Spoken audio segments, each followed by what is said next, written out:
Are you ready to get casual? Grab your favorite adult beverage or combustible plant and join us for our roundtable TTRPG discussion. Oh yeah, it's time for Casual Friday. And now, here are your hosts. Hello. What up? It's Friday. I am Jim. No, I'm not Jim. Jim's not here, man. Jim is actually feeling better, but his voice is totally gone now. We've used it up over the past 2 weeks. So there's that.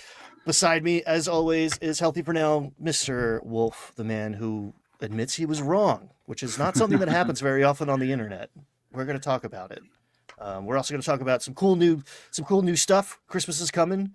We got some goodies for the kiddies. We've got very controversial, confirmed, reconfirmed, unconfirmed, who knows what's happening thing to talk about, and a way that you can get involved not only in your little local community, but to promote an awesome game. Then we're going to do some dungeon design fixaroonies. Dave's not here, man, but we are. Mr. Vincent, the Twin Steel, everybody. Brett, how you feeling, man? You ready for Friday? You ready for this weekend?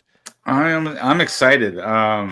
I've got plans this weekend and plans next week, and then the following week is Thanksgiving. I'm not going to work much after Tuesday. I'm going to be on vacation. Got a film festival to go to. Got a trip to Key West for Thanksgiving. Yeah, I'm going to be living large for the last 2 weeks of November. Sick. Okay. Pop quiz. It's Thanksgiving. You're in Key West. Do you have pumpkin pie or do you have key lime pie? Both. Yes. It was a trick question. He got it. Hey guys. The holidays are here. Thanksgiving is kind of my favorite because they haven't really figured out how to make it like uber commercial yet. Friends, family, food, my favorite. 3 Fs.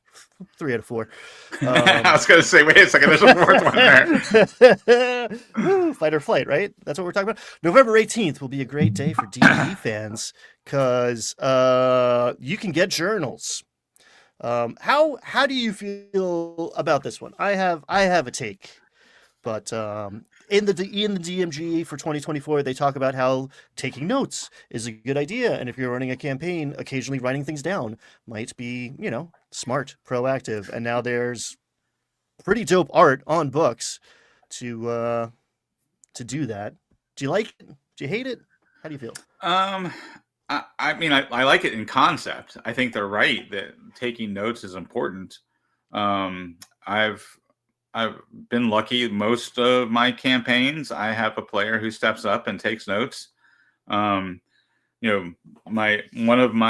current note taker, Austin, is a fabulous player and a good note taker, and takes notes with a really good sense of humor. They're just totally illegible other than by him. So it's like he is the keeper of the journal because he's the only one who can read his own handwriting. But yeah, I think note taking is an important part of running a good campaign. So I'm curious to see how they present this journal. Is it just an empty blank notebook with Venger on the cover, or is this actually going to be is it going to be laid out into categories to help you organize your campaign? If so, this could be a good resource. As with everything these days, when it comes to Wizards of the Coast, I am half excited, half cautious. It's funny. I've recently got to a place mentally, or maybe emotionally is the better term, where it's just okay, Wizards of the Coast is entirely new people at this point. All the people who made me upset are gone. I don't trust that the new people are necessarily the ones making decisions that are going to upset me in the future. But I'm like, all right, let's give everything a chance. I really love the note takers among us. On the player's side, right? As a dungeon master, I have my own illegible little scribe notations that no one else can ever see, and it's different for me to broadcast those out. But a player who's doing it, even better at doing it in an entertaining way, in character. You know, there's people out there making comic strips and character portraits. I've had various versions of this and done my best to encourage it, which I highly recommend Dungeon Masters do. I used to give out like in-game rewards, like gamified it. If you add to this, like the Quest Giver Adventures League guys library of quests that he helped fund, like here's monetary rewards, here's magic items, thank you for doing your homework, player, here's 100 gold pieces and a healing potion. I actually made it like I made roll tables for it, so it was even more gamified. A lot of fun. I've had players do it in character to the point where he was in game finding pieces of paper from different places and ripping them out to write on. So like each page would be like a artifact from the world of the game itself, which was so great. So just like make sure they know you appreciate it, hype it up at the beginning of every, use it as a recap is a great way to just like put the spotlight on that right away. And it's funny, in prepping for this episode, I was like, this is a great thing to get passive aggressively for the player who never knows what's going on. But in this little diatribe here, I've convinced myself that like, no, the player who's doing good, get them this, right? You can never have enough dice. I get it. But we're all getting dice for Christmas. It is nice to, it's the thought that counts, right? Yeah. And, I mean, to Mr. Welch's points, right? Like you could just do the same thing with a notebook from the dollar store. TSR did make one of these in the 90s. I believe it was like specifically like second edition flavored, if I remember right. And I don't think it sold well because like, yeah, you can do the same thing with a notebook, but I mean, they're trying here, right? I mean, we keep coming back to everybody freaked out when Wizards of the Coast said that D&D is under monetized. So I'm fine with them coming out with extra products, throwing stuff against the wall, see what sticks. I mean, it's better than microtransactions. That is a very good point. If they sell enough notebooks, maybe they'll leave us alone in other places. Well, I mean, now that Sigil is officially dead, they're hyped up VTT.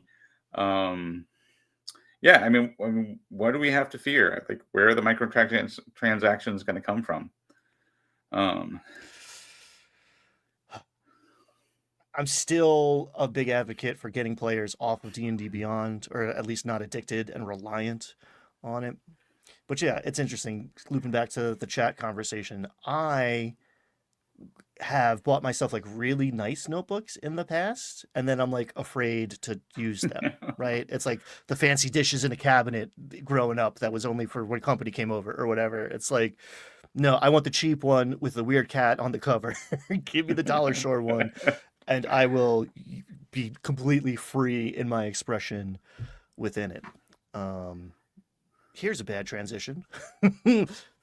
Talking about freedom of expression. Dark Sun confirmed, ladies and gentlemen. They're doing it. Again, still. Again, still, maybe? Maybe. It's confusing. I mean, I think the fact that any little rumbling about Dark Sun gets hype is an indicator that they should probably do something with it, and they've got to be hearing the thirst for something new. They see Dune 3 is about to come out and make $1 billion. Give the people what they want. Yeah. So basically, if I'm understanding this right, they re-upped their claim to the Dark Sun rights. Is that my understanding? Is that correct of this article? Yes. I don't know who is like fervently watching whatever trade reports on this stuff over at EN World, but good for them. Christian Hoffer. There's like two takeaways here, and one is that they let the trademark lapse. So that means it wasn't top of mind. Or there's been such a churn over there and so much institutional knowledge lost that the person who used to send this email once a year wasn't there, and it took them a while to figure out that it had lapsed. They're a big company. They got a lot of pull up the SRD and look at all the stuff you're not allowed to use, even though you kind of can now that it's in the Creative Commons. But there's a lot of stuff that is their intellectual property, and Dark Sun almost slipped through the cracks, which, there's an alternate universe where we got a very dark Sun from a third party that I would be afraid of. But in this universe, we might be getting official Dark Sun material next year, maybe. Yeah. I mean, we saw a UA that seemed to imply we might be headed in the Dark Sun direction, right? Mm. And now they've re-upped their claim on the rights to Dark Sun. They know that the biggest leak in the dam of keeping people playing D&D proper, right, is the OSR movement. And what better way to get some of the old school grognards back and get some of the OSR fans back than doing a good job on Dark Sun. Or maybe this is just their way to make sure no one else steals the IP and runs with it. Which could be scary. And I mean, no company wants that ever, but especially with the amount of third rails potentially carrying a shocking amount of current in Dark Sun. They probably don't want somebody else to get their hands on it and make it's interesting. The OSR, as someone who gravitates towards that stuff a lot, it's at least two things. And one is about the game system and things being a little more rules light and less clunky. And the other is about tone. And those things kind of go hand in hand. A simpler character is less of a Marvel superhero and more an expendable, down on their luck knave. But the shadowy side of that tone side is D&D's gotten super cozy. I don't want to run town days. I don't love the shopping episode. I don't want the cute stuff. I want a sepia toned wasteland where bad things happen. And if you had Dark Sun concurrent with new Forgotten Realm stuff, then you are broadening the base in a huge way. That's insightful. I think that would actually be a very good move for them in a way that a Greyhawk Gazetteer would to a degree, but not as hard. It wouldn't balance the scales as much. Yeah. Bastara and Birthright lapsed years ago. Interesting. And if anyone would know, it's Mr. Welch. Interesting. Yeah. So they're not giving up on this one. Well, and like Mr. Welch suggested, and like I mentioned earlier, maybe they're just trying to lock up the Dark Sun name so somebody else doesn't use it. As Mr. Welch pointed out, there was this company called New TSR. Remember when they tried to do a version of Star Frontiers that had this racist content that got leaked? One of the two guys that was working on that actually owns a business here in my town. So it made our local paper. D&D news in my local paper that back then. That was something else. But yeah, so I don't know that guy personally, but I know people who know him, and they were not surprised by the content that leaked for his version of Star Frontiers. But yeah, so it's tricky business, right? Protecting your IPs. So we don't know. Does this mean that Wizards is considering doing a Dark Sun release, or are they just preventing somebody else from stealing the name and using it elsewhere.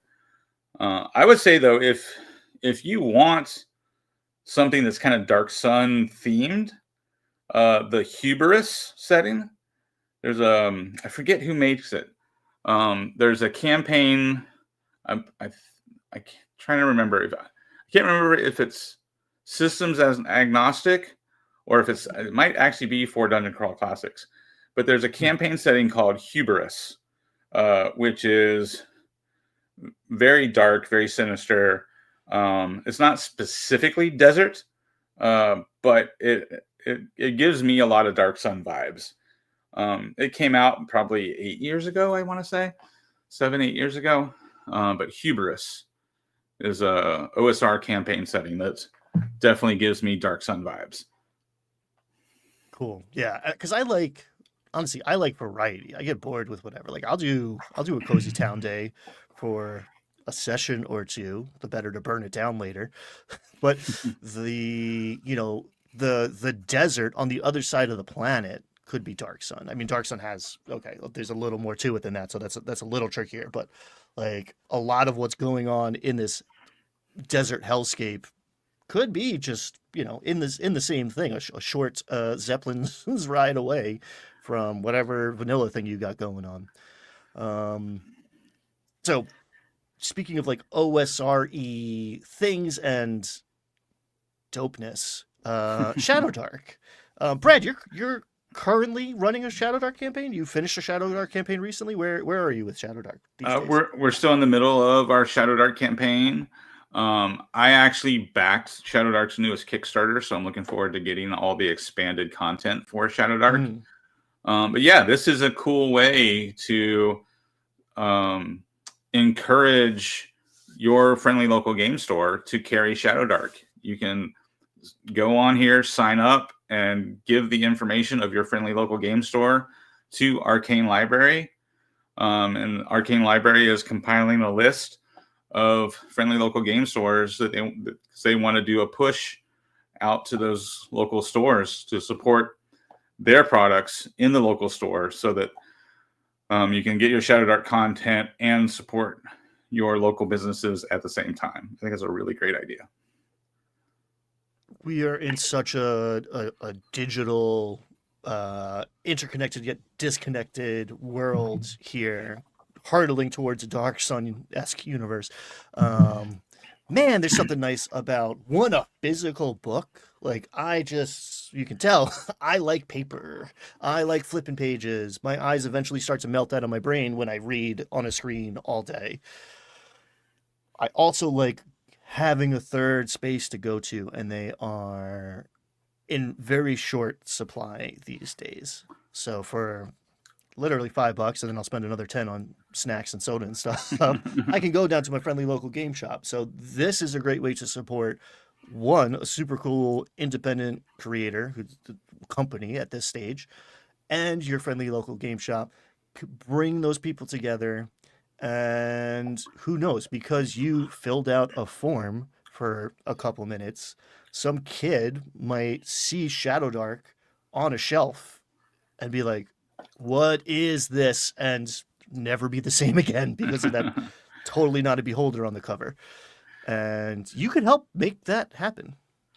Yeah. And with the products that are coming from their newest Kickstarter, I just got an email this week about how they're working towards fulfillment on the Kickstarter. And I got a downloadable PDF of all the spells that are going to be in the new books. It's as close as Shadow Dark is going to get to a campaign setting. So they took all the zine content and then a bunch of new content, and they're putting it into new books. So it's basically, a Shadow Dark, like full set of books that will give you pretty much everything that Arcane Library has made for Shadow Dark in one set. And it's, like I said, it's as close as you're going to get to a campaign setting, because if you're not familiar with the zines, each zine gives you a hex map of a sandbox, right? So the way Shadow Dark is set up is you have these, different sandbox. One is like very Nordic theme, one is desert themed, one is very like grim dark themed. And so you can take these different sandboxes and you can run them each as their own campaign, or you can figure out how you want to put these collections of sandboxes into a larger world. And there's supposed to be more information about the deities and to really help you flesh Shadow Dark out as a setting, not just a singular game. I really liked that. And we were talking last week about the new Forgotten Realms stuff, and I took them. Well, I mean, one is very player centric, and we got into that 2 weeks ago. I'm frightened of what people are going to do with Circle Magic. I really like teamwork and strategizing between party members, but you can exploit that pretty quickly. So that was the focus, and that's the focus of the internet a lot right now, the new spells and feats and subclasses. But last week we were talking about the DM facing adventures in Faerun, and we said some stuff, and in a rare moment here on Casual Friday, I think we have a retraction. Brad, speak on that. Well, I mean, Nacho says it in the chat. Right? Nacho says, I wasn't impressed with the Forgotten Realm books, but changed my mind when I got the physical copies. Never underestimate the power of formatting and layout. Right? I don't have my physical copies yet, but we had this crazy idea last week where Ryan said that he felt like a lot of these one-page adventures in the new Forgotten Realms book were undercooked and really needed one or two more passes to make good. So I said, well, let's do that. Let's go through and give each of these a pass and see like what minor change could we make that would improve each of these adventures. I made it through 4 of them this week. And in doing so, reading these closely, seeing what I could change to make them better, I kind of came to the realization that maybe I was too hard on these things. If we're writing one-page adventures for a 5th edition audience, the fact that these are like 90% combat based, we as experienced dungeon masters who've been playing this game forever, really see that as a flaw. But for a brand new dungeon master who doesn't have a lot of experience, and just wants to run 5th edition as written, I think these adventures are fine, and thought maybe I was a little too harsh on these last time. And because I think 5th edition really is, designed for combat. So, I guess it's kind of know your audience, right? Like I want these to be different, but I'm also not your stereotypical 5th edition DM who just started playing within the last 3 to 5 years, right? So I think, my retraction is maybe I was too hard on these. And after reading through these and seeing that Ryan was right, it really only takes like 1 or 2 small changes to make each of these adventures pretty good, like good enough that I would run them. I think this is a decent book. Like I would take the adventures in this book and just make slight changes to them to make them a little more my style. But I don't think they're bad. I'm going to double down and say this is the worst book I've ever read. No, we need some contrast here. I stand by the fact that these adventures are underbaked, and I'm not quite sure what the use case is for like their intended. The dungeon master that's running this needs some stuff somewhere. I stand by that. We're going to do that, and I'm excited about that. Going through the rest of this book, I found the setting guide aspects of it way more inspirational. I kind of focused on the adventures because that's my vibes, but looking at these little snapshots of the locations and the art, I think, was what tipped the scales for like, I just wish it was a more developed setting guide, actually. And maybe we didn't need as many of these one pagers. And also, I'm not looking at the physical book. So maybe just by the formatting on D&D Beyond and how it lays out on a screen with the table of contents, it seems like it's mostly adventures. I might feel differently if I had this physical book. I'm not buying this one. So there's my final judgment on the whole thing. But the Curse on Humble Hill is the first adventure in this book. And real quick, before they shut down our stream for showing this on air, sorry, Jim's not here. We're breaking all the rules. A pretty cool premise, I think. Like, I could have fun. This town is wary of outsiders. So like that right there creates a little bit of a mystery and ambiance. It's like I'm expecting a horror movie, The Hills Have Eyes or something. The reason we learn eventually when this like nice lady comes out and tells us, the reason these farmers are so wary of outsiders is because the last guy that came through town was this like snake oil salesman who sold them some fertilizer, and Monsanto has ruined, they've ruined everything. And weird stuff is happening because this alchemist sold them some it's miraculous growth fertilizer. So like a very thinly veiled allegory for don't tell me politics doesn't exist in D&D. Cool premise, but then it's like, I don't know, Brett, you can pick it up from here because it's a couple random encounters that would help you figure out where the guy's cave is, but it doesn't say how, unless I missed it. Yeah, it says you complete one of these encounters, and after each encounter you complete, you make an investigation check. If the roll is high enough, you find a clue that leads to the guy's hideout. It doesn't tell you what that clue is. So yeah, it's a little vague, and basically the way it's written is like you do a combat encounter, you make a check. If you fail that check, you got to do another combat encounter, and then eventually you're going to succeed on that check, and then you're going to find the bad guy's hideout. Personally, what I would change here is I would add 2 NPCs. Right. Okay. So I'm going to add an innkeeper. You can use the tough stat block if you need a stat block for him. And the innkeeper has another explanation as to why the village is cursed.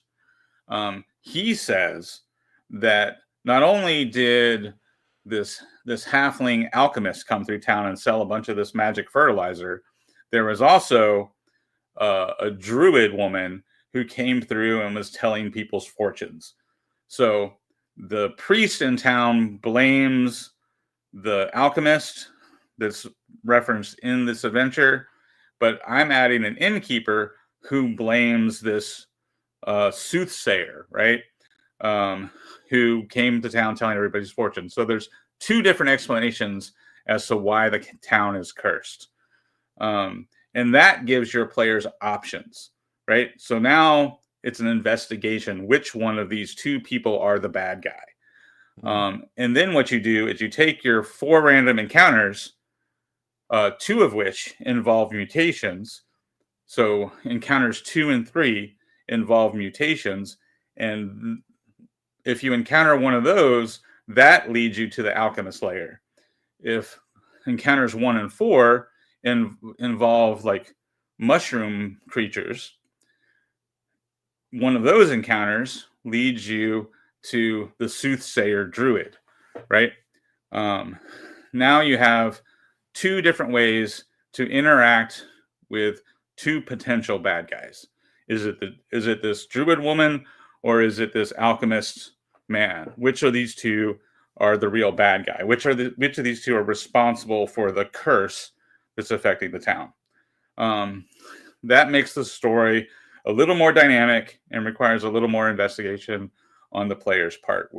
And all that does is it rearranges that basically just rearranges one of the paragraphs in this adventure. The one thing that the adventure doesn't really explain, but there is a way to solve this without combat. If you can get into the alchemist lair and get to his study, I think is what it's called. Is it a study? Is that what they call it? One of the rooms has like his field notes, which you can, or something. It's like a notebook that you can use. Laboratory. Gaunt's lab notes and equipment can be used to create an antidote to the fertilizer. No further description. Right. Okay. But I mean, it is a one-page adventure, so I don't really fault them for not giving more description of that. But that is a non-combat solution. If you can sneak into his hideout, get to his laboratory, and steal his notes, then you can make the antidote to take back to town without having to do any combat whatsoever. It doesn't lay that out. You have to kind of figure that out for yourself. But there is at least that option kind of hidden in here. So if I was writing that, I would elaborate on that non-combat solution, and I would add the two NPCs, like I said, to make it feel like a few more options, a little more investigation. Adding those two NPCs would be a quick and easy fix to this adventure. Okay. Love it. One, always have an innkeeper in your back pocket. That's the guy that they're going to go talk to. In my campaign multiverse, the family of the expositions have kind of a monopoly on taverns, and they're always there to explain something. Having the spooky woman in the woods who tells fortunes, who has some sort of divination capability, also a great dungeon master tool to put your thumb on the scales of I don't know how to find this guy, but she does. Go deal with her, and she'll help you. One other move I really like, which I came up with while you were saying that, is having the crazy guy who's clearly wrong, right? All evidence points to this alchemist, but there's one guy who's nah, I'll tell you what happened. And by making him sound absurd and ridiculous, you can kind of short circuit the red herring analysis paralysis for the players. It's not something I do a lot, but it's something that's fun. Maybe it's just for me. Maybe it's not even a good game tool to use, but woo, dungeon masters are players too. I will say you could make this so that there's a non-combat solution, but as written, you got to fight one of these things to get the ability to make a check to get through the stupid dice gate to get to the adventure part of the adventure. And you walk in, you're fighting you're fighting the psychic Greyhus. When you walk in this door, this thing attacks you. It's psychic, so you can talk to it, so you can reason with it. But they don't tell me how to do they don't tell me what the machinery here does to create an antidote. You can just tell me it makes there's a blue bottle off the shelf. That's the antidote. But they do tell me the psychic Greyhus attacks. Right. Yeah. And to address Mr. Welch's question in chat, I would the way I wrote it out is I wrote a paragraph that I would just completely replace the finding Gaunt paragraph with. So I just took out the skill check part. Mm-hmm. So the way I have it written is if you encounter random encounter 1 and 4, once you defeat those monsters, you automatically find the clue that leads to the fortune-telling druid, right? If you defeat the monsters in encounters 2 and 3, that leads you directly to the alchemist hideout. So I just do away with the skill checks, and in the place of that sentence about skill checks is where I would put the sentence about the druid woman. I really like the potential like poignancy of this fourth encounter. A young family trapped in their rickety home by their beloved uncle, who's been transformed by the fertilizer into a myconid spore servant. Myconoid, come at me, myconid. You guys, you made it onto the second line there. It's a lot of white space. You could give me 7 to 10 more words in that brick, and oh boy, like maybe this uncle is trying to has them trapped because he's trying to protect them from this fertilizer, and they misunderstand it. Or maybe we got oh shoot, my brain is only going Walking Dead. Help me. Whatever. Last of Us. The mushrooms. Last of Us. Thank you. Oof. More coffee. Less whatever. Maybe he's like full Last of Us clicker zombie mushroom horror, and it's like you kill this thing, you save the day. The family comes out, and they're like, that's Uncle Josiah. What did you do?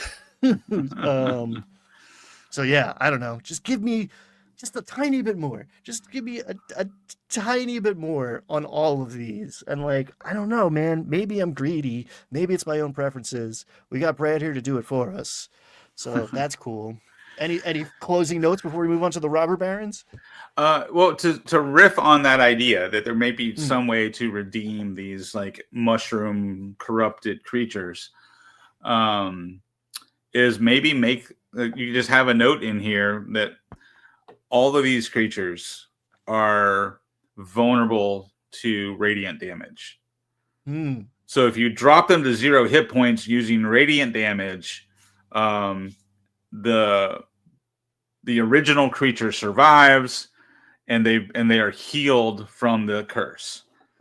And so that would be a way to put in a game mechanic that could clue players in. So if someone uses, guiding bolts or something on one of these monsters, you could say, you would say that does a lot of damage. The monster's really freaked out. Or, if you roll high enough, totally just knocks out the curse right out of them, right? Because of the radiant, the spiritual power of your god heals this creature from the curse.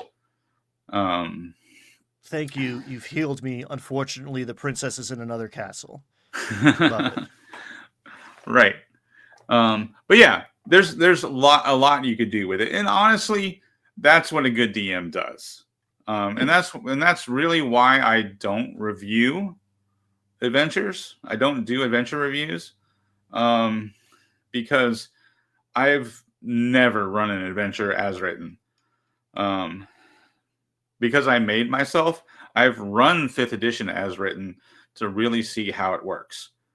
But when it comes to adventures, I never run an adventure as written because I'm always riffing off the ideas that are in the adventure, and I'm always rolling with ideas that my players come up with. So a good DM is going to take any adventure and add to it, subtract from it, make it their own. So I am, most people who know me for having reviewed adventures and done guides for them. And I think I agree with you that you always are like customizing it and making it your own. But like this could be an index card. Like it could have been the first 2 paragraphs on the map, and I would be actually more happy with this product. I don't know. It seems like there's a minimalist version of this that you could have done way tighter and given me just way more cool ideas in, or just season this meal that I paid for, please. There's no salt, there's no acid. Let's go. Robber barons. More. First of all, I'm going to say, because they are pointing you to the DMG for the map, which is a pretty dope map. But the princess is in another castle, and the map is in another book. Hope you bought it already. But yeah, that's the biggest. Feels denser. Yeah, that's the biggest criticism of this robber baron adventure is that the map is in another book. But it's one so far of the ones I've read thoroughly. This is my favorite one, and it's because there's more room for text because the map is in another book, right? So it's a trade-off, right? You got more room to explain things, but you have to go to your DMG for the map. But so yeah, so it's a trade-off, right? You got more space to write, but you have to have another product to access your map. And I will say, if you are just in this for the maps, right? If you are homebrewing adventures, you don't want anything from Wizards of the Coast as far as what the ideas of the story beats are, what the monsters are. Like, the maps are really nice in this book. The art is really nice in this book. If that's what your main reason for opening up your wallet is, then like, okay, cool. You're getting value in this product. We're ragging on this one for not having a map, but the vast majority of them do, and they're good. I don't think the adventures always or often, maybe ever, utilize the map to the fullest potential, but the maps themselves are great. So if that's what you need, this is maybe a good place to get some official maps, especially if you're like in the D&D Beyond ecosystem already. And side note, just because I've been wanting to say this since we started this episode, and this is the best way I could fit it in, is that Baron rhymes with bourbon. I was all out of beer in the beer fridge because I usually have a beer during our casual Friday. So I'm a little less casual today with my old fashioned, and it's delicious. Ooh. I'm just saying, I'm really enjoying this. Business casual Friday. Business casual Friday. There you go. An old fashioned is such a madman drink to me. I was in the epicenter of hipsterdom when it broke. Actually, I was a few miles from the epicenter. I wasn't in Brooklyn. I was in Queens. But I remember drinking old fashions with like some guy in like, I don't even know what the shirt cuff things are called, chipping ice off a block, and it was just like, oh yeah, this is a drink. This is an experience. The inverted cuffs that you have to put together with a cuff link, you can't button them. Is that what you're talking about? No, not a French cuff, but like it's like a Scrivener thing in my mind. But it's like he's wearing suspenders and he's got like I gotcha. It's almost like a scrunchie to like to keep ink off your cuff or whatever. I'm not even sure. Not the cuff link thing, but like the other old timey whatever theater of it all. Anyway, let's get drunk and talk about Robber Baron adventure. Again, premise pretty cool. A little variation on your Robin Hood, nobles who have taken to a life of crime for reasons that you could be sympathetic towards. Yeah, I like this one. With the exception that the map is in another book and that they tell you to ignore most of level 2 of the map. I'm like, it's like laughable. Yeah, why? Like in the same sentence that you say ignore level 2 of the map, you could say level 2 of the map is full of zombies and a poltergeist that turned, or the poltergeist turned a bunch of bandits into zombies, and the doors are locked. There's a poltergeist and that turned the bandits into zombies down there. You only need like one sentence to explain what's going on with level 2.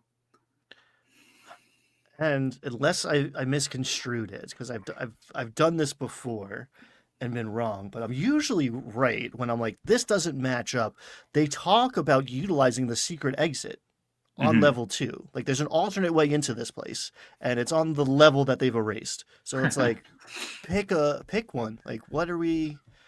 Yeah, it just seems like there's no oversight to it all. Yeah, it took me a minute to figure it out. I had to read it like 3 times before I figured it out. But the idea is that the secret entrance on level 2 and the 2 little rooms that are off of that secret entrance are supposed to be included in the adventure. Everything else on level 2 you ignore. Okay. Yeah, I had to read it like 3 times before I figured that out. But yeah, where I would say just lock the doors on level 2, fill it full of zombies and some sort of other, like, use a specter or some shadows, and just say that there was some sort of evil curse down there, and when the bandits went down there, they got jacked up. So they just locked it up and have left it locked up. And that gives you an extra adventure to clear level 2 to help out the nobles, the bandits, if you side with them. And that way you level up to level 2 by the time you finish this whole thing. And then you can go do the other adventure, which is one of the good things about this adventure, is it actually says if the players decide to help the deposed nobles to restore their claim to their land, there's an adventure in chapter 6 of this book that continues the story, which is great. This sets up a whole nother adventure, and that's good. A good adventure design. If you're writing a one-page adventure and you want to sell product, make your one-page adventure linked to your favorite, adventure that you sell on, DM's Guild or Drive-Thru-RPG. And if you're going to make 40 one-page adventures, having them interconnect in some way seems like pretty low-hanging fruit. I don't think this is bad, but I think, again, it's just underbaked. This map is dope because the coolest part about this place is it looks like there's 2 towers where in fact it's actually one unified thing underneath, and like you discover that, you find that out, but it's not really like integral or utilized. Like I would, if I was running this, have people keep pouring out of this place somehow. If they're fighting and everyone figures it out, then the guys come from upstairs and the guys from the other tower come, and just waves of enemies keep emerging from this place like a clown car, and you're like, okay, something's wrong with my perception of this joint. But I just feels like, I don't know. My criticism with all of this is it feels like you could have done so much more, even in the tiny amount of space that you had. Yeah. The cool part about this map is it's for me, it gives me like Skyrim vibes, right? The tower on the side of the road that's full of bandits. We've seen that in Skyrim and Oblivion, and I'm pretty sure in Morrowind too. Like Elder Scrolls has done this time and time again, where there was some old guard tower that used to be the border between whatever and whatever before the Empire took over, and now this old rickety tower is inhabited by bandits. I really like the vibes of this adventure, and like you said, there's the whole robber baron thing. Is the 2 leaders of this bandit company are actually deposed nobles who just want to get their land back. And so if you end up role playing with them, or if you notice that the sister, because it's a brother and sister, the sister is a healer and she doesn't let people die. So you could get your ass kicked by these bandits, and then the sister heals you and brings you back. That's a cool plot twist for a total party kill, right? You could, if you wanted to set that up and kind of railroad your players into this adventure, you could throw way too many bandits at them, make sure it's a total party kill, and then have them wake up having been healed by the sister. And the sister says, now you're in debt to us, you need to help us get our land back, right? That could actually set up a campaign if you wanted to kind of be a little railroady here. And that's a good thing to have in your back pocket too. Again, there's another version of this book where they spend a sentence or two making these tutorial-y for new DMs. Hey, sometimes the heroes are worth more alive than dead. So if you accidentally kill everybody, which is a thing that can happen, they can you can still have a story go on, and maybe it's a much more interesting story now where it's all right, campaign 2.0 Stockholm edition. Yeah. So all I would change here is let's see. It says the western stairway on level 1 leads to level 2's secret exit tunnel, and the few rooms directly along it ignore the rest of level 2. Instead of that sentence, I would put in the doors of level 2 are locked. A poltergeist turned bandits into zombies. Roll a 1d4 for each room. A roll of 1 through 3 equals the number of zombies. On the roll of a 4, the poltergeist attacks. Now you've got kind of a dynamic level 2 to fight through. So that's all I would change here. And maybe bold the line where it says, if you continue this adventure, use the one from chapter 6 to fill out the rest of the story. Yes, because I mean, I will admit I was angrily skimming this. But I missed it. Like it's clear, like, okay, I'm supposed to know who these people are or whatever, but I totally elided over the one sentence at the end in the middle of this wall of text where it says, like, okay, yeah, here's the other adventure and another adventure still in another chapter of the book. So, like, I don't know, if I read this thing cover to cover, eventually I would realize it if I missed it there. But this seems like almost like the main selling point of the adventure here. I would put it front and center. Like, this adventure connects to other adventures if you're looking for more than just a one pager that uses half of a map and tells you to ignore the rest. I don't know. That sounds appealing to me. Yeah. And like everybody's saying in chat, like, you know, it doesn't surprise us that, you know, like WotC almost delivers. It's close. It's so close to being good. And I think that's the disappointing part. And I think that's where my frustration was last week when I was really, like, you know, bagging on this product, is like, it's so close to being really good. And just it falls short, you know? It sucks when you don't finish. That's all I'm saying.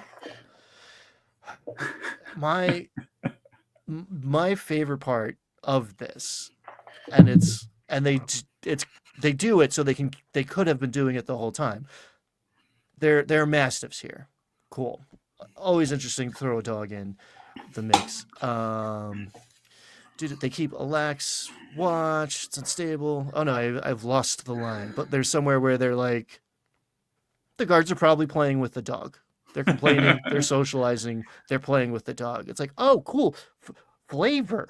Interesting. Wow. Okay, so you can, like, add narrative content to these stat blocks. It doesn't take much to do that. Right. I would just like more of that. It's funny. This one got me excited because I was like, oh, okay, a siege, tactical combat. Let's lean into what this game is good at. There's 3 pillars, but we all know that there's really just one central pillar, and it's combat. So I don't know, like Charlie Brown trying to kick a football. I got pumped for this one for a second, but I'll let you cook on this one before I rag on it for too long. Yeah, I mean, the biggest problem here is it's just one combat after another, and basically you can allow time for a short rest between the combats. But if you do it that way, if you give them a short rest after every one of these invasions of the temple, they're taking, what is that going to be? 1, 2, 3, like 6 short rests in a 24-hour period? That doesn't seem right to me. So maybe you allow them to take a short rest every other combat, which would probably be, like, mechanically better. But yeah, it's just one combat after another. Like, the whole tower defense thing is cool, right? And I guess it's not really clear the way it's written, but is the choice to set up traps and fortify things or take a short rest? Now you have a cost and, you know, a cost benefit kind of analysis going on, you know, opportunity cost decision by the players. Do we spend the hour setting up traps, strengthening the fortifications, or do we take a short rest before the next wave of attacks? So yeah, there's again, it's almost good, right? Me personally, if I'm looking for like the shortest, like, 1 sentence, 2 sentence fix, I'm adding an NPC using the spy stat block, and that NPC has a few one-use magic items, right? So it's a chaotic good elf spy with dust of disappearance, dust of sneezing and coughing, potion of fire breath, potion of frost, giant strength. And this NPC is going to show up after the second wave of bad guys to say, hey, maybe these things can help. I don't want to fight, but I want to live, so I'll give you this stuff, see if that helps. Now you've got some interesting magic items, one-use magic items that players can play around with to kind of spice up the last few combats. That would be my quick fix. My other, like, if I had a paragraph to work with, the other fix here would be to take a page right out of a classic, Mr. Welch, if you're still here, classic Mystara adventure, Night's Dark Terror, where the goblins try to lure the players out of the temple by dressing up a goblin as a small child, and the small child's running around panicked and like screaming for help. And do the players come out to help the child, to rescue them, only to find out that the child is actually a goblin in disguise and they get attacked?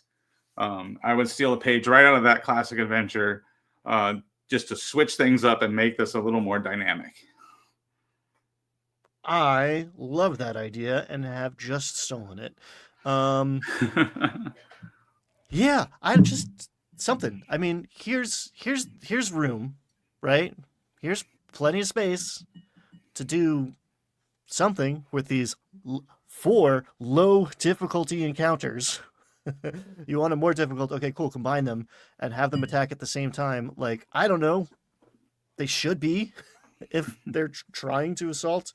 It's the classic, like, movie bad guy. What did we say we were going to do? Attack all at once. What did we end up doing? Attacking one at a time. And okay, cool. It's a game. I can overlook that for game balance. But here's a big chunk of a page where it's like, here, these 2 ogres, they're brothers. They care about each other. They hate each other. They're bickering.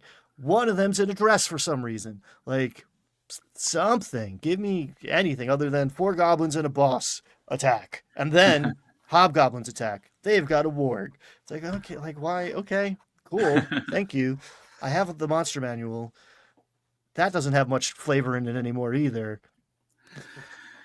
Come on. Yeah, if I was working this into a longer adventure and had more page count, I would have the goblins, instead of like the goblins and a boss, I would have the goblins and like what's the crazy eyed tunneling Umber Hulk. Umber Hulk, right? The Umber, like, they have an Umber Hulk that burrows through and cracks through the wall on the other side, right? At least have the monsters attacking from different directions. The bugbears sneak in because they're stealthy, and then the goblins burrow in with some sort of burrowing monster that gets them to coming in from the other side. Mix it up. The other thing I would do is, when it describes the final wave is like 6 hobgoblins plus the boss, right? And it's the way it's written, the 6 hobgoblins attack, and then the boss attacks as kind of a second wave. I would have all of them attack at once. Make that final attack completely overwhelming. Have the 6 hobgoblins and the boss all attack at the same time. If this combat goes a full 3 rounds, the players are going to die, right? Just overwhelm them with that final attack. But put a counter on the table, right? Put a D4, steal Hank or Infernale's idea. Put a D4 on the table, countdown die, and the cavalry arrives on the 3rd round of combat. So you just have to survive for 2 rounds of combat against these, brutal hobgoblins who are attacking. The hobgoblin captain and 6 hobgoblins is way too much for a 2nd level party. They only have to survive 2 rounds though, because on the 3rd round, the cavalry comes. You can do stuff like that to raise the tension, increase the drama, because the whole goal of like survive the siege, right, is to make the players feel overwhelmed and make them feel like they can stretch it out and survive until reinforcements come. That's what you want. You want the Gandalf casting the light spell, charging down the hill to save the day, and your players feeling like, oh, we made it. We made it through. That's the feeling you want. And you can do that with just a simple countdown die, right? Just knowing that I have to survive until, round 3. And it's almost there, right? Like the sun rises, priests of Lathander roll in. Like that's that scene. That's Gandalf showing up on the break of day on the 3rd, whatever. Like it's there. You could have done it slightly more. And it's you want a bunch of low difficulty things, like give me a reason to be talking about it the next morning. Like this goblin has a wand of magic missiles somehow. A bugbear has thrown him over the wall. There's a 50% chance the goblin is pointing the wand backwards. Like you can be easy. It doesn't have to be like, I'm going to kill you guys and that's why we're going to care. I like that approach. That's usually my go-to. But you can get easy combats that are also fun and memorable and not, I don't know. This just feels like it would be a slog. This would take 4 hours and it wouldn't be that fun. As written, I think it would be a kind of sloggy, but a few changes, you can make it more dramatic. Nacho points out in the chat that there are more fleshed out adventures in other places in this book. In fact, I didn't realize last week when we were talking about it, I only saw one of them with my first peruse through. But each gazetteer has an adventure. So that definitely increases the value of this book. There's so many adventures in here. I haven't finished reading all of these one-shots thoroughly. I can just kind of skim them for last week's episode. If more of them are like the Robber Baron one, where these one-pagers connect to the larger stories, I would be more impressed. So, like I said, I haven't had a chance to read all of this as thoroughly as I would like to. But there seems to be a decent formula here of a bunch of one-pagers, and at least one of them connects to one of the more fleshed out adventures in the book. If all of the more fleshed out adventures have a one-page adventure that connects to it, like the Robber Baron one does, that would really impress me. I like the maps. Nacho says each gazetteer has 3 adventures. So, Nacho, do you know if that is if there's more like the Robber Baron one that connects to the later adventures in the book? Because I haven't seen that, but like I said, I haven't had time to fully digest everything in the book yet. Yeah, this is one that I did not pick this up, and I like a physical book. I'm not gonna read everything on D&D Beyond. I'm sorry, it will melt my eyes out of my skull. I don't know. Yeah, super dope map.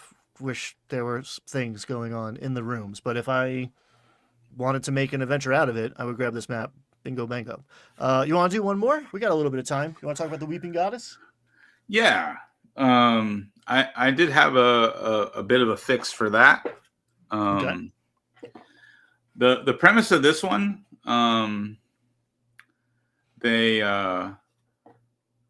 it's basically there's a curse on this island and it's affecting a nearby town. The priest gives you a boat and sends you out to the island to remove the curse. The way it's written, the way to remove the curse is to kill the bad guy. I'm not surprised. Yeah.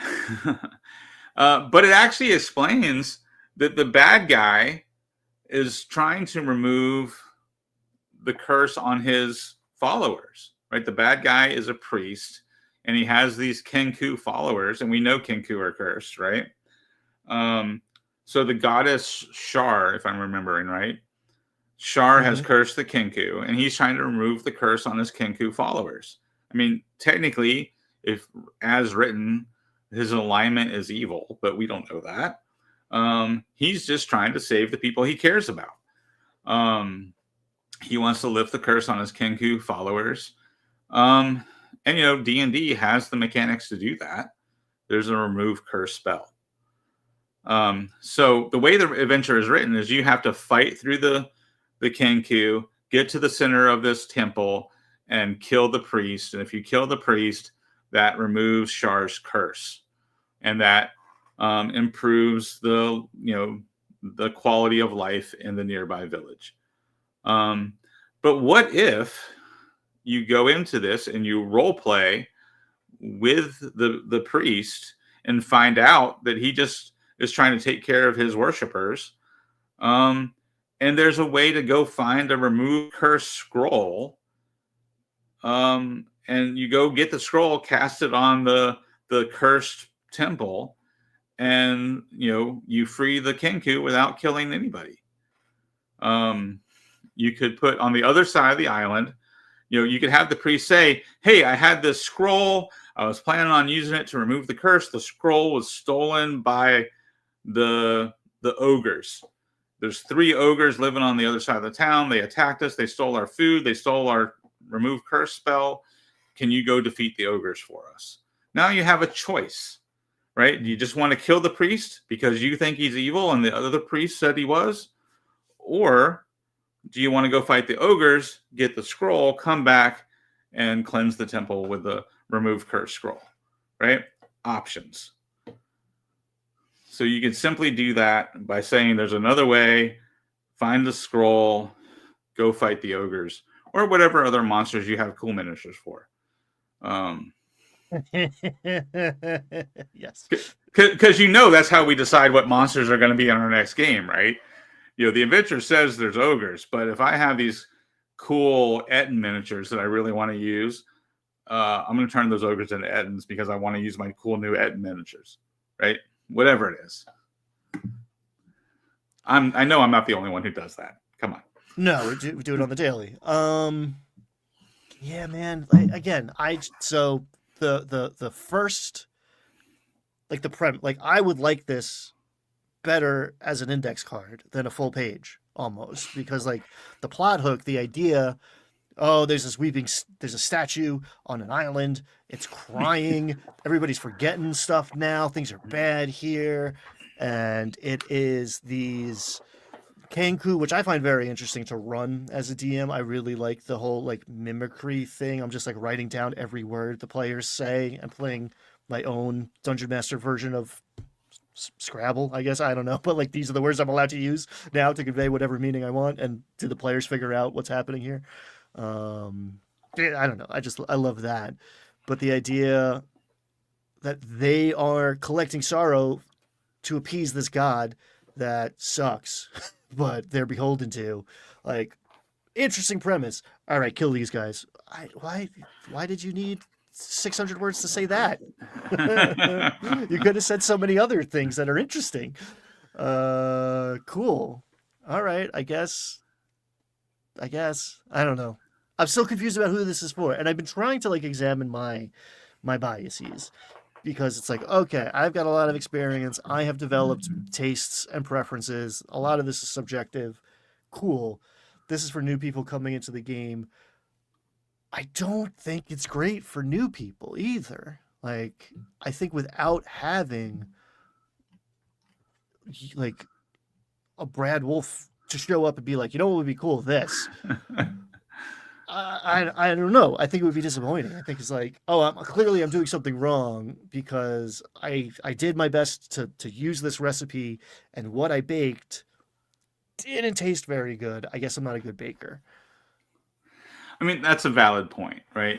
If this is written for new DMs and it's only about combat, that does leave the DM holding the bag, where the players are going to be like, all my DM does is do combat encounters, right?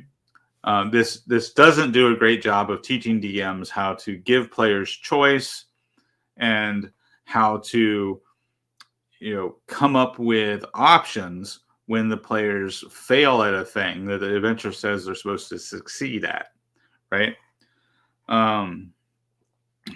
So I definitely see that criticism that we're not setting new DMs up for success. On the other hand, as a 5th edition product, it's a solid product. I don't hate it. It's just I don't love it, which is usually the case with Wizards of the Coast content. I don't hate it. I see value in it, but I don't love it. But early on in the chat, Phil referred to it as the OSR fallacy, right? Being too experienced to appreciate beginner content. And maybe that's what we're doing here, right? As experienced DMs, we can't fully appreciate content that's made for beginner DMs. And maybe that's what this is. This is content for beginner DMs. I'm definitely open to that. I'm doing my best to not do that, but being aware of your biases does not eliminate them immediately. We'd be a better world if that were the case. But yeah, okay. So if I were to run one of these and not be an old man yelling at the sky like a grognard, I would do exactly what we're doing here. I would sit down and be like, okay, cool. What do I wish was here? What is going to make this more interesting for me to run and for my players to experience? And maybe the answers are different for you than they are for us. I like some sort of narrative component that's just a little more developed. And if I'm going to just write a bunch of fights, right, like it's a military siege, then I'm also going to include maybe a little bit of strategy, a little bit of tactics, more than just here's a monster roll initiative. And the great part about this hobby is that you get to do that. We can take this and make it whatever we want. We can file off the serial numbers, pick out whatever monster is the most interesting to us, and run a version of this that makes us happier than what's in this book. And can't do that with a video game. Yep. You know what though, Ryan? You just stumbled onto your next video for your channel. Oh. Yep. The thumbnail, 2 questions that make you a better DM. There you go. Right there. The 2 questions you just asked. What's going to make this more fun for me to play? What's going to make it more fun for my players to play? Those are the 2 questions you ask whenever you read an adventure. And if you can answer those 2 questions well, you're going to be a good DM. Love it. I don't know if we're going to top that, so I think I'm going to call this one. Well, just for fun, all I have to say is that the dark cherries that have been soaking at the bottom of my old fashioned are delicious. I know I'm not supposed to eat on stream, but I've been eating these cherries the whole time. They are phenomenal. I was like, why aren't you supposed to eat on stream? I was like, oh yeah, actually no, that's not good etiquette, I guess. But I was like, you're not supposed to eat the cherry at the bottom of an old fashioned? I thought that's like the little sweet treat after you were a real man and had something with bitters in it for so long. It's like, oh yeah, my Shirley Temple element. Cool. Yeah. So my apologies if you could hear me chewing while we were talking. All right, maybe Jim will be back next week to I don't know, rein in this insanity. I've had a great time.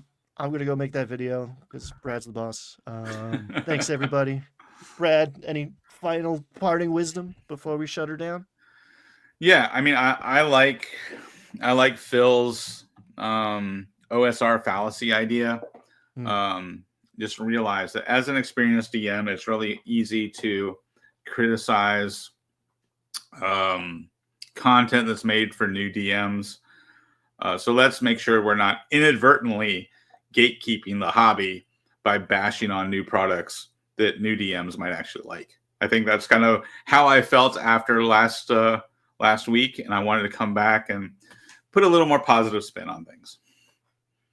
Cool. And I did the opposite because yin and yang, baby. Good night, everybody. Hey, it makes a good show, Ryan. Peace.